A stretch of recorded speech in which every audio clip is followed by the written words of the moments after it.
sănătos, scriam aici la pagina 2, potențialul de conflicte va fi minimizat și va fi stabilit o atmosferă de încredere care va permite tensiunilor care apar să fie rezolvate într-un mod mai eficient.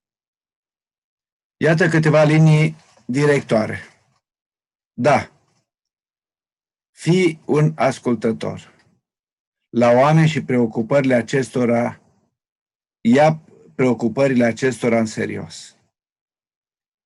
Iacov, orice om să fie grabnic la ascultare, încet la vorbire, zăbavnic la mânie. Proverbele, cine răspunde fără să fie ascultat, face o prostie și îți trage rușine. Nu vorbim înainte de a-l asculta pe celălalt. E posibil ca întrebările tale să-și aibă răspunsul în ce spune el. Nu-l întrerupe, lasă să spună ce are de spus. Proverbe 20:5, sfaturile în inima omului sunt ca niște ape adânci, dar omul priceput știe să scoată din ele. Ascultarea înseamnă de asemenea să fim atenți la semnalele non-verbale. Învățați să ascultați cu atenție. Da? Cum ar fi limbajul corpului, contactul vizual, intensitatea și tonul vocii unei persoane. Dacă o persoană e agitată în timp ce discutați cu ea, înseamnă că o preocupă ceva foarte tare. Da? Trebuie să fiți atenți la felul cum interacționați cu persoana din fața voastră. Dacă clipește des, dacă se uită în altă parte, da? Sunt niște semnale, așa le spune, non-verbale, care ne arată că există o frământare în inima persoanei, în mintea ei. Și unele persoane nu au capacitatea să exprime și atunci e de datoria voastră să îl antrenați într-un dialog cât mai liber, neconstrângător. Da? Prin care persoana să poată spune ce gândește. Da? Fii un om abordabil. Fă-i pe oameni să știe că au din partea ta libertatea de a discuta cu tine orice problemă în orice moment. Asta aș putea spune că suprimă foarte multe conflicte. Să putem, cum vă spuneam, o comunicare liberă ca frați în Hristos. Să nu uităm că noi avem calitatea asta, chiar dacă facem parte, vorbesc aici de echipe creștine, nu de altfel de echipe. Într-o echipă creștină, oricât de important ar fi liderul, legătura mea între mine și el e de frate în Hristos, în primul rând. Da? Și dacă asta se menține ca o relație sănătoasă de frați în Hristos, atunci putem discuta orice detaliu. Da? Orice punct de vedere care poate fi diferit. Da? Comunică, nu doar ca să avem aceeași bază de discuție.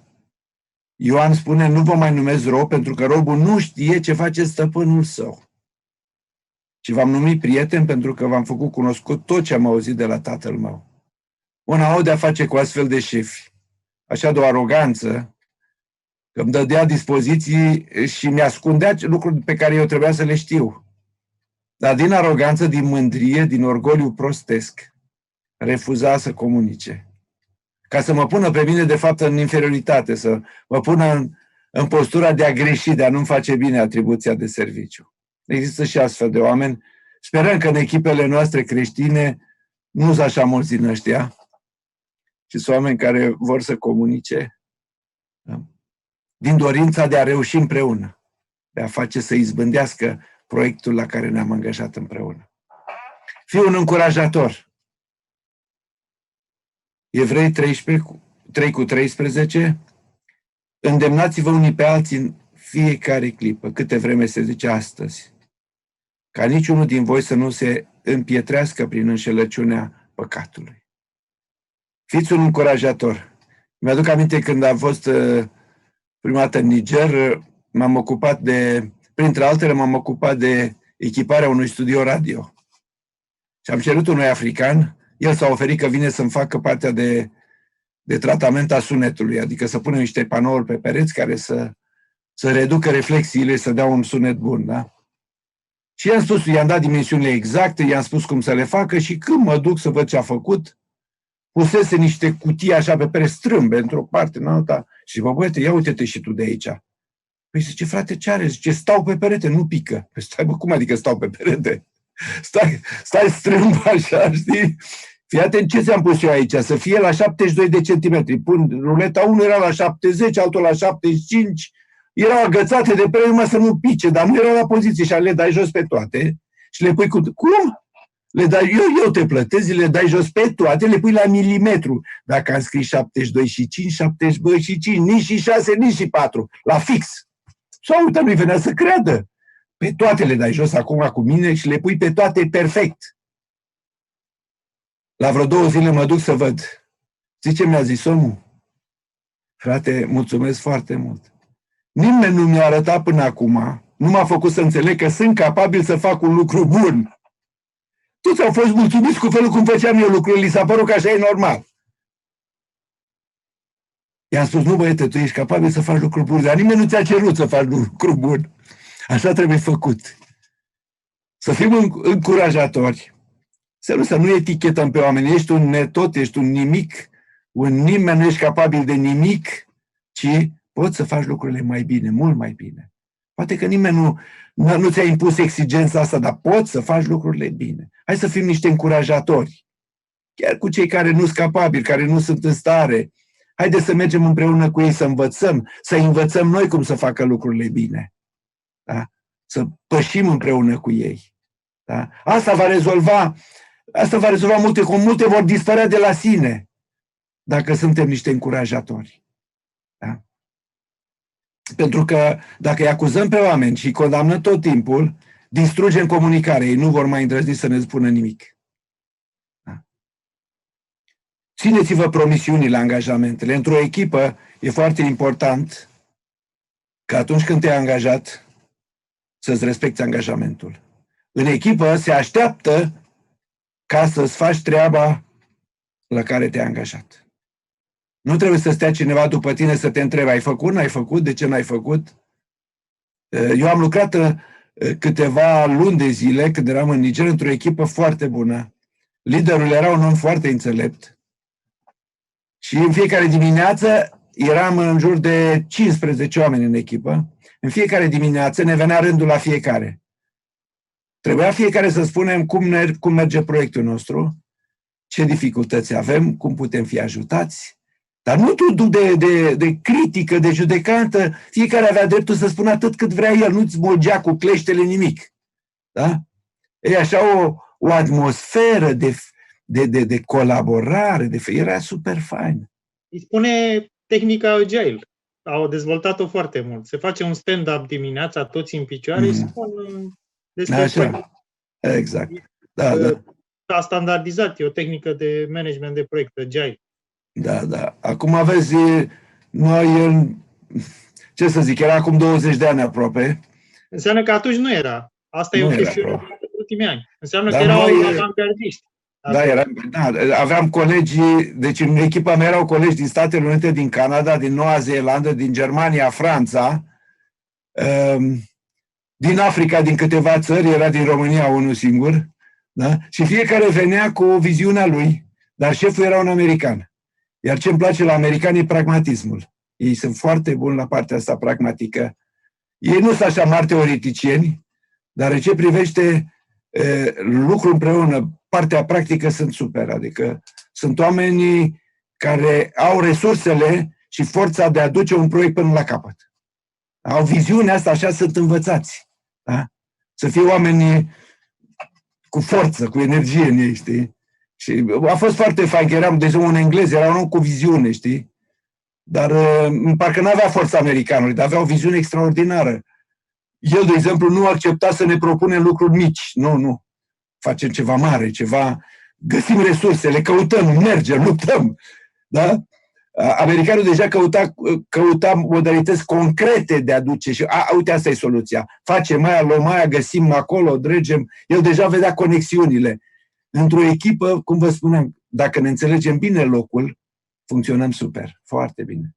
Da? Nu ne călcăm pe picioare unii pe alții, da? Nu ne depășim competențele, fiecare stă la locul lui. Ar fi normal ca în Biserica lui Hristos așa să se întâmple. Foarte bine ar fi. Da. Acceptați oamenii așa cum sunt.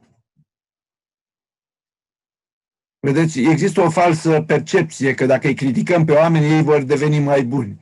dacă o să le arătăm mereu greșelile pe care le fac, cum ar fi bine să înțelegeți că mai ales în trupul lui Hristos, în Biserica lui Hristos, sunt oameni care nu pot să facă mai bine lucruri, nu pentru că n-ar vrea. Atât sunt ei.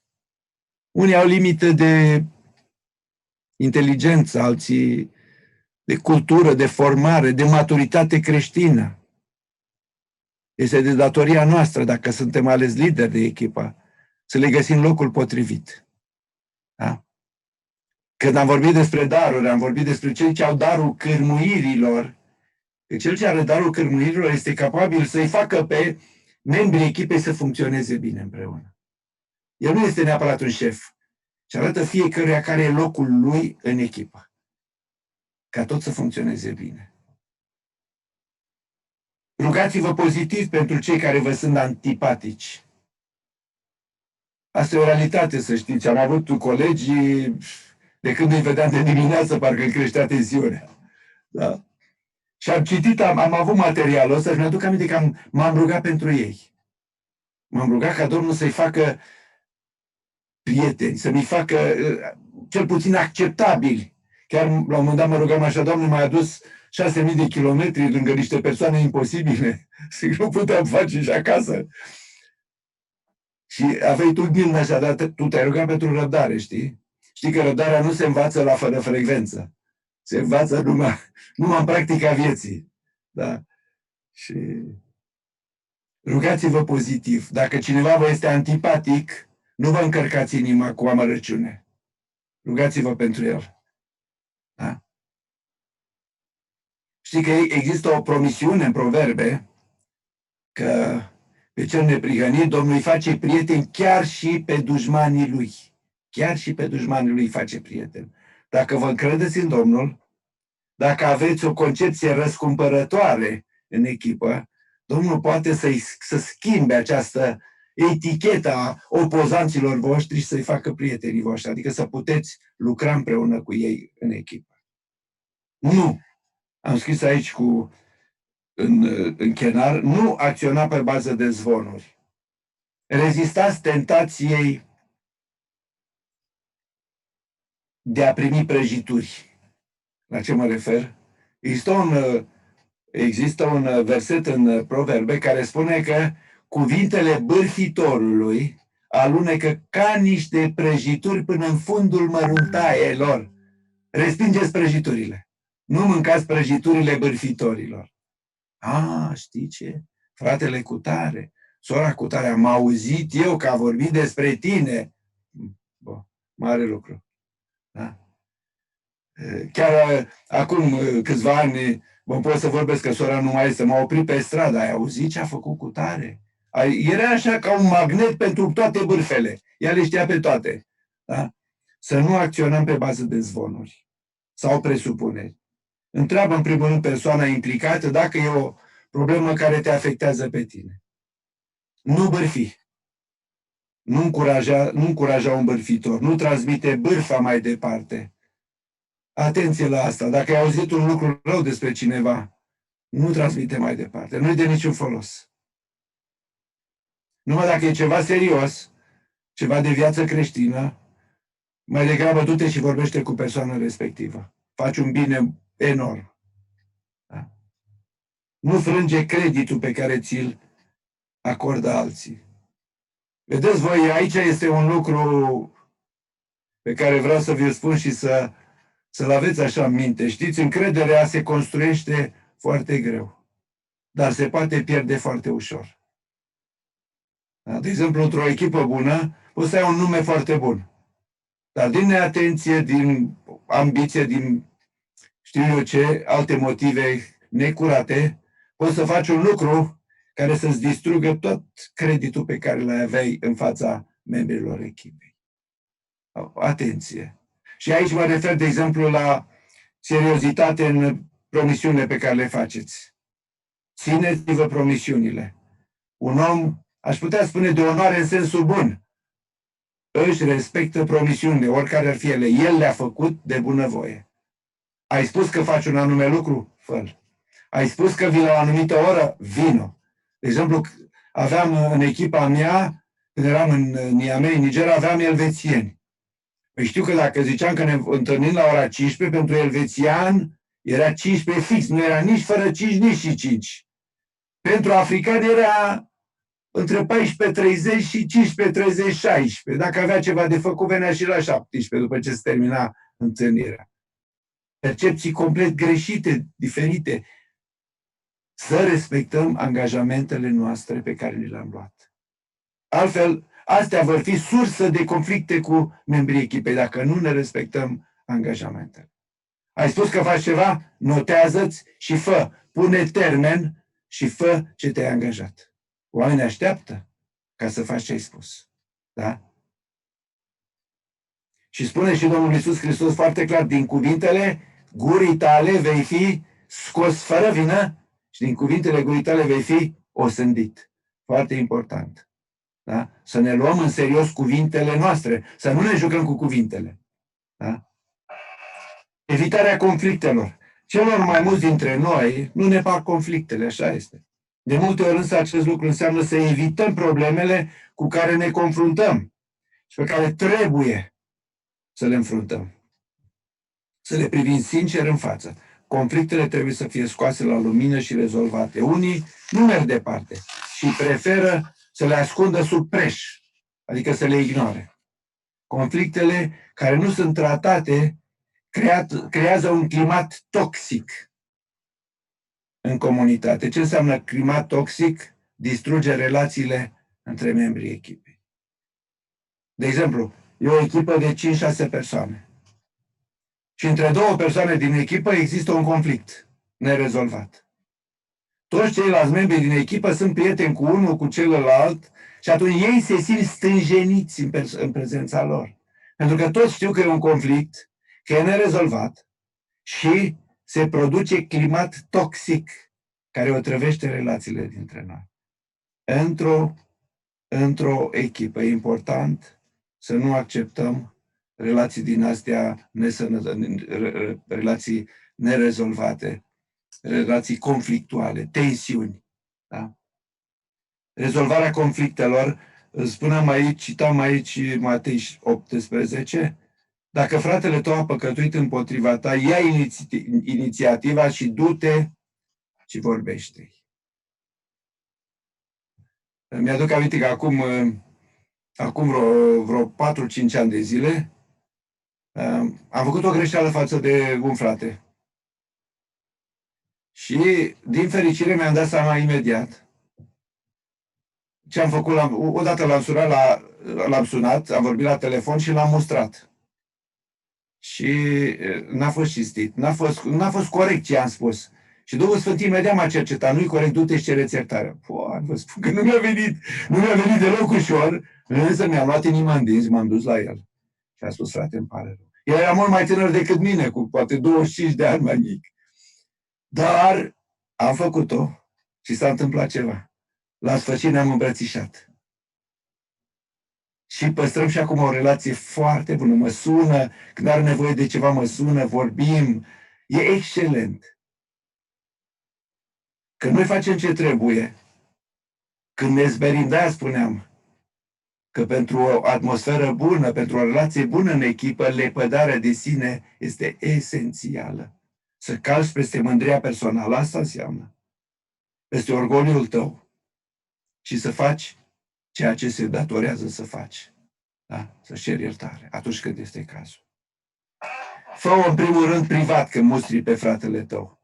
Nu vorbi cu altcineva întâi. Fă într-o atitudine de răscumpărare, de recuperare a relației cu fratele tău. Nu ca să-i arăți că a greșit, ci ca să restaurezi relația cu fratele. Conform regulii de aur, tot ce voi să vă facă voi oamenii, faceți-le și voi la fel. În cazul în care ar fi fost vorba despre tine, ți-ar fi plăcut să audă alții ce ai făcut? Dacă nu, atunci nu o fă nici tu cu altul. Dar fă-o într-o atitudine de răscumpărare, cu scopul de a recupera o relație, de a recupera un frate. Da? Nu-l vedea ca pe un dușman, ca pe un opozant, ci ca pe un frate al tău care a căzut Și cel mai bun lucru care îl poți face e să pui umărul. Da? Să-l ajuți să se ridice. Nu uita, cele mai multe culturi sunt mult mai puțin directe în exprimarea a ceea ce gândim decât cultura vestică europeană. Am vorbit puțin la cultură, am făcut cursul despre cultură și adaptare și v-am vorbit acolo despre diferențe culturale între două culturi. Am luat cultura vestică și o cultură apropiată de a noastră, latină. Și am văzut acolo diferențe culturale. Să știți că există culturi, spuneam despre Malezia, în care diferența între șef și subordonat este imensă, între cel pus într-o poziție de autoritate și subordonat, să spun, practic nu există cale de comunicare. Sau el trebuie să sugereze cumva. Noi trebuie să fim conștienți dacă lucrăm, mai ales într-o echipă multiculturală, cu oameni din mai multe țări, din mai multe culturi, să fim conștienți că nu toți sunt obișnuiți să-și exprime în mod direct și clar opiniile lor. Asta îngreuiază relația din echipă, dar asta este. Adică sunt anumite lucruri pe care noi nu le putem determina să fie altfel cum am vrea noi și cum considerăm că e bine, cu toată buna intenție pe care o avem. Da?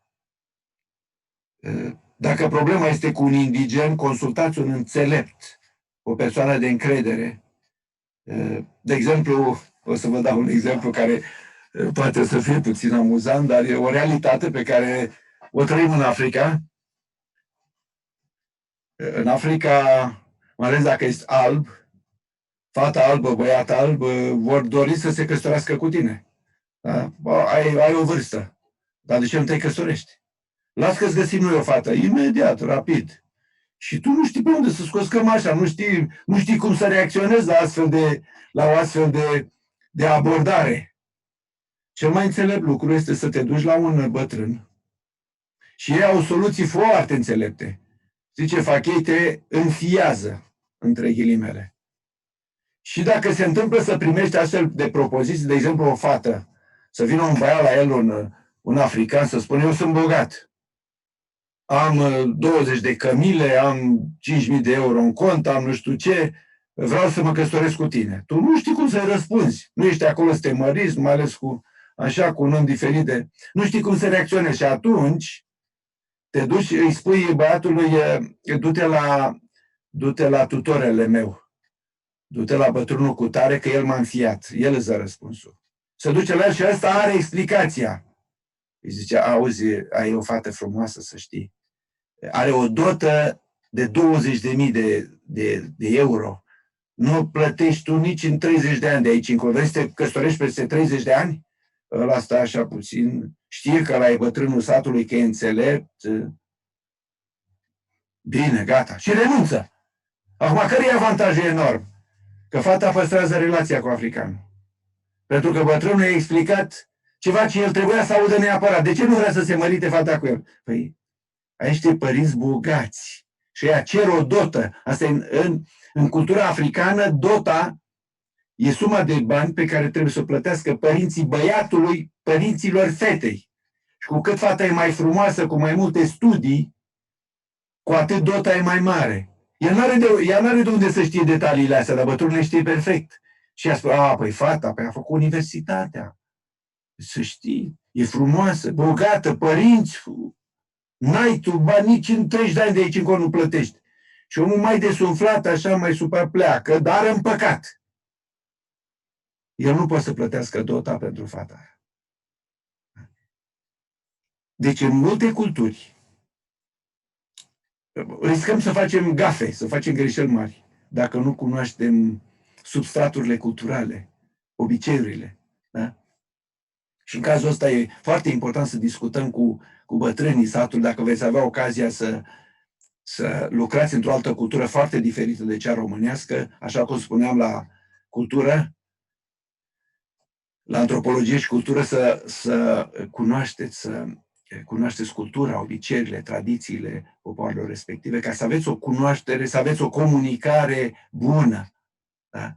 Și să mențineți relații bune cu indigenii. Ajutați-i să salveze fața, așa cum v-a spus de bătrânul ăla. el îi explică așa tânărului, astfel încât el să nu plece umilit, și să rămână, să se păstreze relația cu albul sau cu femeia albă sau cu bărbatul alb. Da? Ei au explicații astfel încât să se mențină relația. Ăsta e scopul nostru. Nu să mințim, nu înșelăm pe nimeni, ci dorim să menținem relații cu oameni foarte diferiți de noi, de cultura noastră. Dacă crezi că cineva consideră că ai păcătuit împotriva lui, că ești vinovat față de el, tu ești cel ce iei primul inițiativa, așa cum ne spune în Matei 5, 23, 24. Așa că dacă ți-aduci darul la altar și acolo ți-aduci aminte că fratele tău are ceva împotriva ta, lasă-ți darul acolo, înaintea altarului, du-te întâi de împacă-te cu fratele tău, apoi vino de adu-ți darul. Dacă aplicăm aceste principii, noi vom parcurge jumătate din drumul împăcării, cu condiția să ne apropiem cu o atitudine de supunere unul față de altul. Deci nu cu pretenția de a conflictul să se rezolve așa cum vreau eu, ci într-o atitudine de supunere, de ascultare, de răscumpărare. Mi-mi place termenul ăsta pentru că răscumpărarea înseamnă a recupera ceva ce aparent e pierdut. Și cineva trebuie să plătească un preț. Care poate fi prețul? Lepădării de sine, smereniei, renunțării la drepturi? Cineva trebuie să o facă. Cum spune Pavel în Efeseni 5:21, supuneți-vă unii altora în frica lui Hristos sau în respectul pe care îl datorați lui Hristos. Nu faceți nimic, Filipeni 2:3, nu faceți nimic din duc de ceartă sau din slavă de șartă, ci în smerenie fiecare să privească pe altul mai pe sus de el însuși. Rezolvarea conflictelor, strategia pentru două sau mai multe părți. Separați oamenii de problemă, ca să o puteți identifica. Și aici dau exemplu sau explic. Problema este ce este corect și drept, nu cine are dreptate. Da? De exemplu, dacă s-au pierdut niște bani dintr-un proiect, nu se mai găsesc niște bani, problema nu este să vedem cine este vinovat în primul rând. Să vedem ce s-a întâmplat cu banii. Și e foarte posibil, poate, ca un extras de cont să nu fie ajuns, o operație financiară să nu fi făcut-o, să separăm oamenii de problemă. Problema, de exemplu, într-o problemă de bani, în primul rând, este ce s-a întâmplat cu banii. Înainte de a da vina pe cineva, poate că până la urmă cineva e vinovat. Dar în primul rând să vedem ce s-a întâmplat, despre ce e vorba. Și nu să începem să învinovățim pe cineva. Adoptați o atitudine de supunere, de ascultare. Invitați-i să se așeze și să vorbească până când dispare stânjeneala. Deci doi oameni care sunt în conflict, nu se vor grăbi să vorbească unul cu celălalt. Ei au nevoie de un mediator. Aduceți-vă aminte că una din fericirile din Matei 5 este ferice de cei împăciuitori. Oamenii împăciuitorii au cea mai riscantă și cea mai neplăcută, cea mai ingrată postură. Să fie acuzați și de o parte și de alta că țin partea celuilalt. Dar sunt oameni care realmente au înțeles duhul răscumpărării. Ei sunt acolo ca să repare o relație distrusă. Accentul să fie pe ceea ce îi interesează realmente, nu pe detalii. Nu începeți cu detaliile. Ați văzut cum s-a uitat la mine? Are ceva cu mine, chiar am întâlnit pe cineva. De câte ori mă întâlnesc cu ea, se uită în altă parte. Bă, frate, mie nu mi s-a părut. Ba da, dar crezi că are ceva? Că sigur are. Da, spune. Să vă zic, frate Doru, ceva Da. acum. Când a zis ferice de cei împăciuitori, eu am să aminte de bunicul meu, care era creștin după Evanghelie. El, cum l-a găsit pe Domnul? Conducea o echipă de instalatori, făcea instalații la un bloc în Cluj și a existat un conflict acolo și cineva a scos un cuțit din echipa lui. Și el s-a dus să împace și respectivul i-a înfipt un cuțit în spate, în plămâni. Și a ajuns la spital cu hemoragie și doctorii au zis că nu mai poate să facă nimic să oprească hemoragia și în rezervă era un pocăit cu care s-a rugat și l-a găsit pe Domnul. Și Domnul a oprit hemoragia. Doctorul au întrebat cum de s-a oprit, întrebau, și doctorul a arătat în sus că nu am doar explicația. Și el s-a pocăit. Și acum mă gândeam, când mi-a zis prima dată ferice de cei împăcuitori, m-am gândit, dar bunicul meu de ce a fost? Și după aia mi-am dat seama de ce a fost înjunghiat, ca să fie mântuit. Exact. A trăit după aia până la 77 de ani. Wow, slavă Domnului! Deci, dar a fost o minune și a fost o minune și că s-a vindecat și că s-a mântuit. Amin. Slavă Domnului! Ne bucurăm! Da. Încearcă să înțelegi înainte de a fi înțeles, spuneam aici, adoptă o atitudine de grijă pentru colțul celălalt. Nu te lăsa ispitit să acuzi. Celălalt e fratele tău. E fratele tău în Hristos. Da? E important să avem în vedere tot timpul lucrul ăsta. Nu e important cine are dreptate, ci să reparăm o relație frățească. Da? Să restaurăm ceva ce diavolul a distrus. Din neatenția noastră, din prostie, pot fi multe motive, dar să avem orientată privirea pe restaurarea relației. Generează soluții posibile care să satisfacă toate părțile implicate în conflict. Aici poate win-win de care spuneai tu. Să găsești o soluție care să satisfacă toate părțile implicate în conflict. Exact asta este. Gândește-te la soluția victorie-victorie. Adică nu trebuie neapărat să piardă unul, să dai satisfacție unuia. E posibil că dacă este un joc de o dispută de orgolii, amândoi sunt vinovați la fel de mult sau poate că e o chestie care ține de detalii. Da? Și nu e important să dai dreptate cuiva, ci să restaurezi o relație. Acest lucru este foarte posibil, este foarte diferit de un compromis. Da, îți spuneam, Claudiu, apropo de ce se întâmplă la corporații, acest win-win în accepțiunea noastră creștină este în duhul răscumpărării. Adică cineva vrea să restaureze plătind un preț al smereniei, al ascultării de Domnul, chiar dacă înțelege că poate celălalt nu are dreptate, de dragul restaurării cedează el și spune da.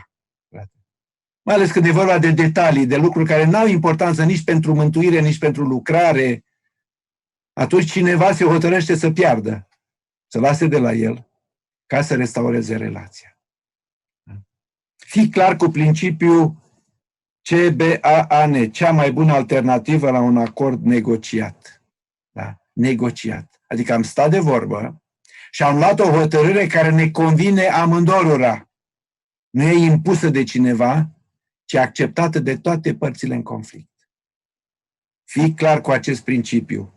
E cea mai bună alternativă la un acord negociat. Adică am luat o hotărâre la care am căzut de comun acord pentru că am discutat-o.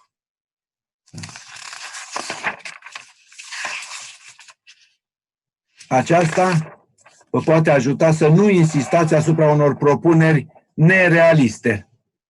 Să găsești o soluție la un conflict, de exemplu ceva de genul, dacă oamenii ăștia sunt în conflict, cel mai bun lucru ar fi să se mute. Unul la 100 de kilometri mai încolo să nu se mai întâlnească. Asta e nerealist. Așa ceva nu trebuie propus. Da? Sunt soluții, da, pe care nu trebuie să le luăm în calcul. Realist înseamnă păstrând...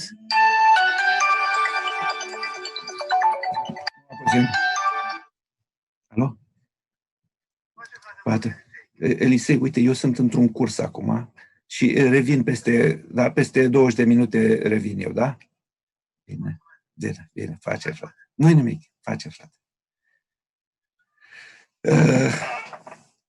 Deci, apropo de soluții realiste, să găsim o soluție care să poată să fie pusă în practică. Selectați cea mai bună soluție, fiți de acord cu ea folosind criterii obiective pentru evaluarea și punerea în aplicare a soluțiilor posibile. Adică vorbiți în termeni specifici, la concret, nu folosind termeni vagi, ci generalități. Da? Probabil că cunoașteți expresia limbaj de lemn. Da? Există și în mediul evanghelic un limbaj de lemn, da? Care vorbește foarte general, dar nu atinge concretul problemelor. Da? Domnul să vă dea înțelepciunea ca să știți cum să abordați o situație din asta cu termeni specifici. Da? Când e vorba de o neînțelegere concretă, n-are rost să vorbim așa la general, ci să ne referim la termenii concreți ai conflictului, ca să ajungem la o... Da, imediat vin. Am un băiețel la cisti și mai vine și mă deranjează așa din când în când, adică mă deranjează. El e băiatul meu și n-are cum să mă deranjeze, da. Da. Nu te grăbi să vii cu o soluție rapidă. Vedeți, adevăratele soluții nu sunt așa cum pocnești din degete. Nu poți să spui nimănui, acum vreau eu să rezolvați conflictul, gata, dar nu așa. Da? Poate trebuie să ne întâlnim de mai multe ori, să discutăm, să ne rugăm, poate să luăm o zi de post, 2, 3. Da? În acest duh al răscumpărării, al distrugerii unei relații între doi frați. Niciunul din ei nu trebuie pierdut, amândoi trebuie câștigați.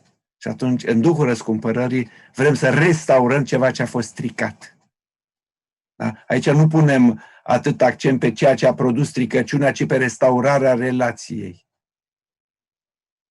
O soluție bună va trebui să fie îmbrățișată și adoptată în întregime de către toate părțile. Când găsim o soluție bună la conflict, am discutat-o, am negociat-o, ea va fi acceptată de toate părțile în conflict. Dacă oamenii se simt presați de ceva sau nu au timp să proceseze tot ce li se cere să facă, adică să înțeleagă despre ce este vorba, sau sunt presați să fie de acord cu o hotărâre oricum, chiar și cu rezerve neexprimate, oamenii ăia nu vor accepta. Poate că li s-a impus. Hai că nu avem timp, hai că trebuie să înaintăm. Ești de acord? Nu e așa că te-ai împăcat? Nu e așa că nu mai ai nimic cu fratele? El are. Eu nu l-a iertat. Problema nu s-a rezolvat. Dacă tu insisti foarte mult, e poate să zică da, sub presiune. Dar conflictul rămâne și n-ai rezolvat niciun conflict.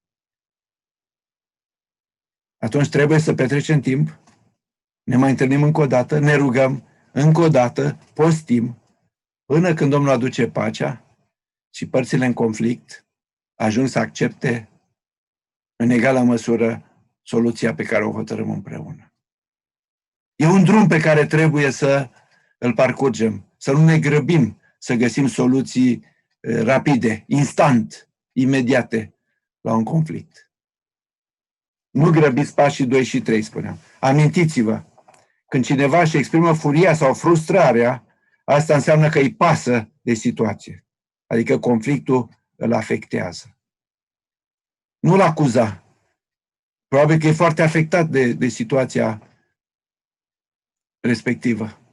Mergi un drum cu el. Vă spuneam, lucrarea asta de împăciuitor e foarte evitată. O să găsiți puțin care să se bage la mijloc între doi care sunt în conflict. Da. Dar e o mare promisiune aici, da? Ferice de cei împăciuitori, că cei vor fi chemați fii. Da? Hai să citim versetul ăsta.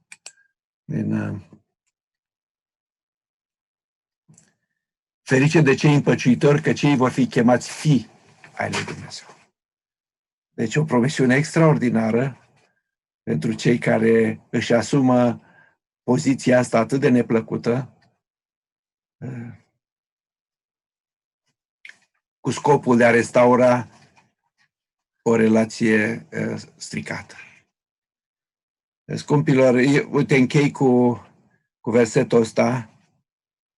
Am auzit la cineva, la un director de la misiunea noastră, am fost la o conferință acum câțiva ani în Accra, în Ghana, și fusese director în Nigeria. A lucrat 10 de ani de zile cu africani, cu misionari de alte naționalități. Și a fost un om al păcii. Un om care era cunoscut pentru duhul blând și liniștit. Și el ne spunea lucrul ăsta și mi-a rămas de la el. Cultivă o gândire a harului, conform Coloseni 3:13.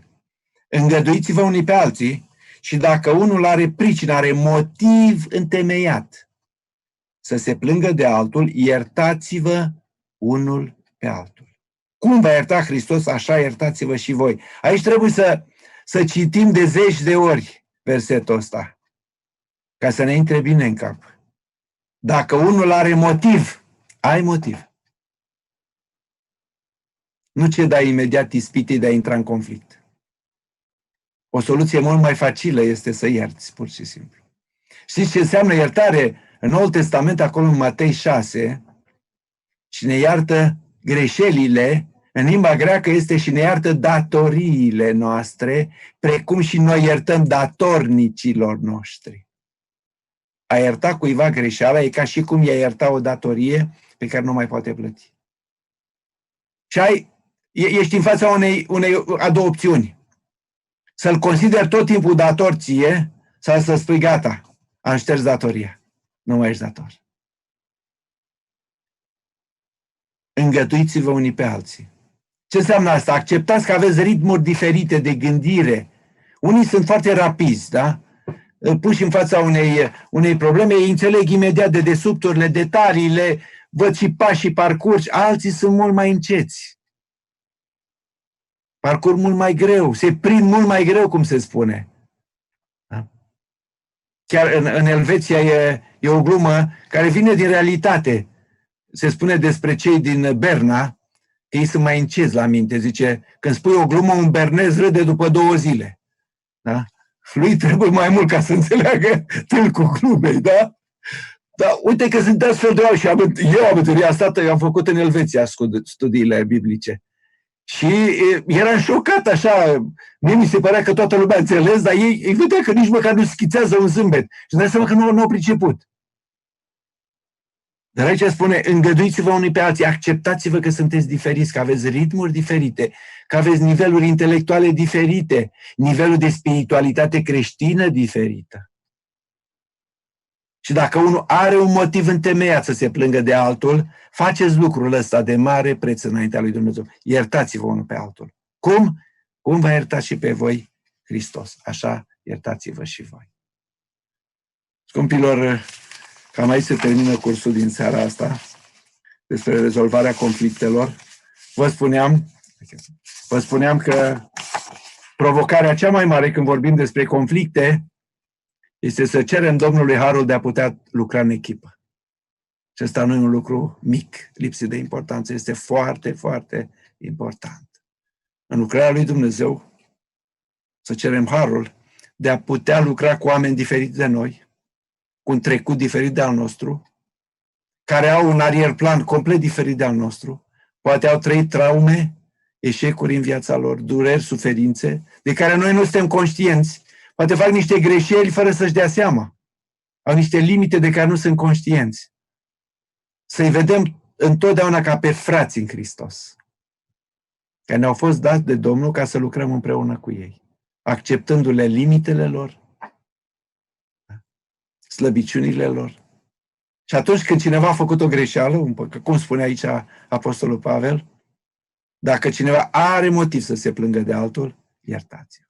Și aș vrea ca și noi să practicăm această cultură a harului, să ne iertăm unii pe alții atunci când avem un motiv, da, de discordie, de neînțelegere. Aș vrea să terminăm seara asta cu rugăciune și aș ruga pe David ca să ceară Domnului sau să mulțumească Domnului pentru seara asta. Tatăl nostru care ești în ceruri, îți mulțumim că Tu ne-ai așezat în biserică și suntem copiii Tăi. Îți mulțumim că avem frați tuturor și știm de multe ori că suntem diferiți și știm de multe ori că greșim înaintea Ta și înaintea celor din jurul nostru. Ajută-ne ca cu adevărat să căutăm cu toții pacea și sfințire, fără de care nu Te putem vedea pe Tine. Ajută-ne să fim împăciuitori și să ne iubim unii pe alții. Dă-ne putere, dă-ne înțelepciune și pricepere cum să trăim cu ceilalți din jurul nostru. Ajută-ne ca să trăim în echipă, să înțelegem, să căutăm ajutorul celorlalți, să cerem călăuzirea ta în toate lucrurile. Te rugăm ca tu să ne binecuvintezi, îți mulțumim și pentru fratele Amin. Doru, te rugăm ca tu să îl binecuvintezi și să îl Amin. întărești în lucrarea pe care o Amin, faci. Doamne. Amin. Amin. Amin. Bine, scumpii mei. Păi ne vedem prin Harul Domnului săptămâna viitoare, da? La ora 10 dimineața luni. Da? Așa avem, nu? Cred. Da. De la 10 la 1. Așa, de la 10 la 1 pentru viața spirituală a misionarului. Bine. Să aveți o seară binecuvântată. Pace, mulțumim mult! Pace.